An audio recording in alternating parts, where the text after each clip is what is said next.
Alors, donc cette communication intitulée « Recherche action partagée sur un dispositif de projet d'éducation artistique et culturelle » vise à analyser une recherche que nous menons actuellement au CREN, donc le Centre de recherche en éducation de Nantes, à l'Université de Nantes.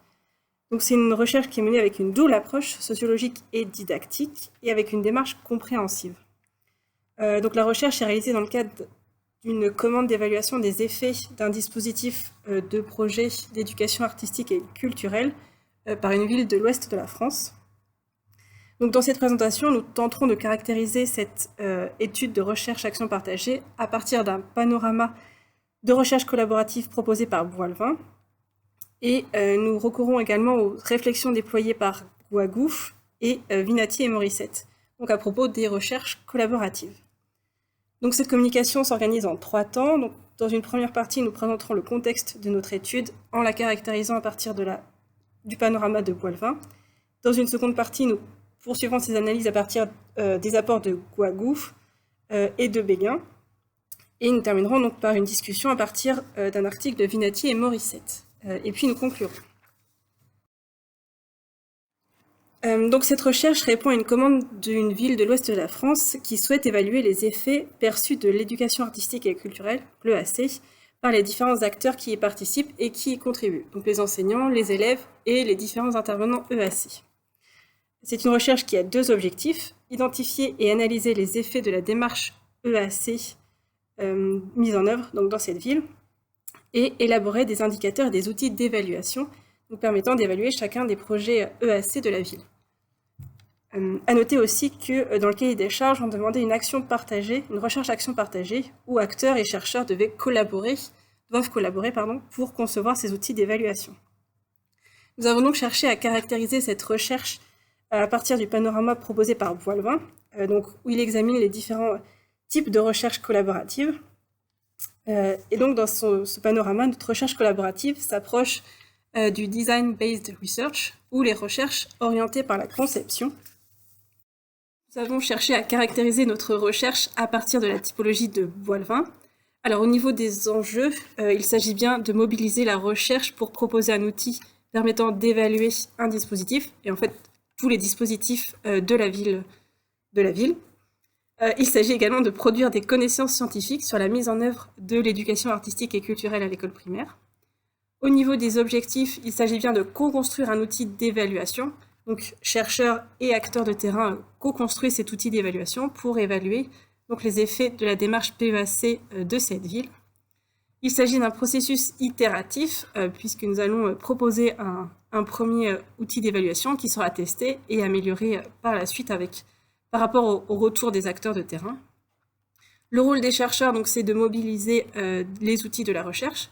Donc, nous allons mobiliser des recherches qui portent sur l'analyse des projets EAC, sur l'évaluation de dispositifs, mais également sur l'analyse plurielle, puisque nous avons une double approche, donc une approche sociologique interactionniste et une approche didactique professionnelle.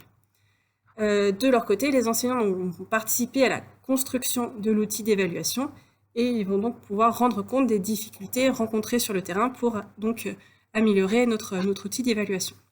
Et donc, pour la suite de la présentation, je laisse la parole à Grégory Munoz.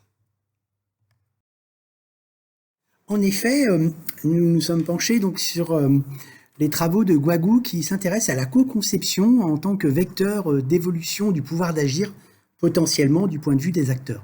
Effectivement, Gouagouf qui s'intéresse donc à des projets innovants insiste sur le fait de prendre en compte les futurs utilisateurs de ces projets. À cet égard, nous avons justement nous avons pris le soin d'ajouter, au-delà d'avoir un COPIL, donc un comité de pilotage dans notre projet de recherche, nous avons ajouté un COOP, donc un comité opérationnel, qui est justement composé des concepteurs, mais aussi des coordinateurs du dispositif et des chercheurs, avec, on pourrait dire, des représentants de chaque catégorie d'acteurs de terrain, à la fois qui sont impliqués dans le projet, les concepteurs et les coordinateurs du dispositif, comme j'ai déjà dit, mais également des conseillers pédagogiques, des enseignants, des directeurs d'école, les acteurs culturels et artistiques, mais également, et nous les avions un peu délaissés dans un premier temps, donc les animateurs périscolaires ainsi que les maisons de quartier. Et nous proposons également d'être attentifs donc, sur les résultats produits et la manière dont ils seront utilisés justement par les futurs utilisateurs. Alors Guagou, effectivement, dans ses travaux, se reporte aux apports de Béguin, qui propose une approche de conception continuée dans l'usage, qui nous incite à une vigilance à la fois pour mobiliser les acteurs de terrain et les savoirs des chercheurs pour co-concevoir un outil d'évaluation lié à un compromis entre le souhaité, par exemple, du point de vue de ce qui serait souhaité dans la littérature théorique et scientifique, et le possible du point de vue des conditions de travail et de possibilités institutionnelles du côté des acteurs. Enfin, donc, nous insisterons aussi du côté donc, des propositions de Béguin sur le fait de co-concevoir et de tester l'outil avec les acteurs de terrain. Et en finale, nous proposerons effectivement une formation à l'utilisation de l'outil pour assurer sa pérennité une fois que les chercheurs seront partis. Effectivement, Béguin propose une démarche dialogique d'apprentissage mutuel entre opérateurs et concepteurs. Il est dans le milieu de l'ergonomie, afin de relever le défi d'une approche développementale de la conception, nous dit-il. Alors, nous pouvons amener quelques éléments de discussion à travers donc ces premières réflexions, grâce donc aux apports critiques, on pourrait dire, apportés par Vinatier et Morissette, qui s'interrogent sur les formes et les fonctions des recherches collaboratives. À la fois concernant donc l'implication des professionnels, ce point de vue nous alerte sur la participation des acteurs ayant à cœur de choisir à la fois les acteurs impliqués, mais aussi des acteurs qui seraient récalcitrants envers le dispositif proposé par la ville de Saint-Nazaire, par exemple.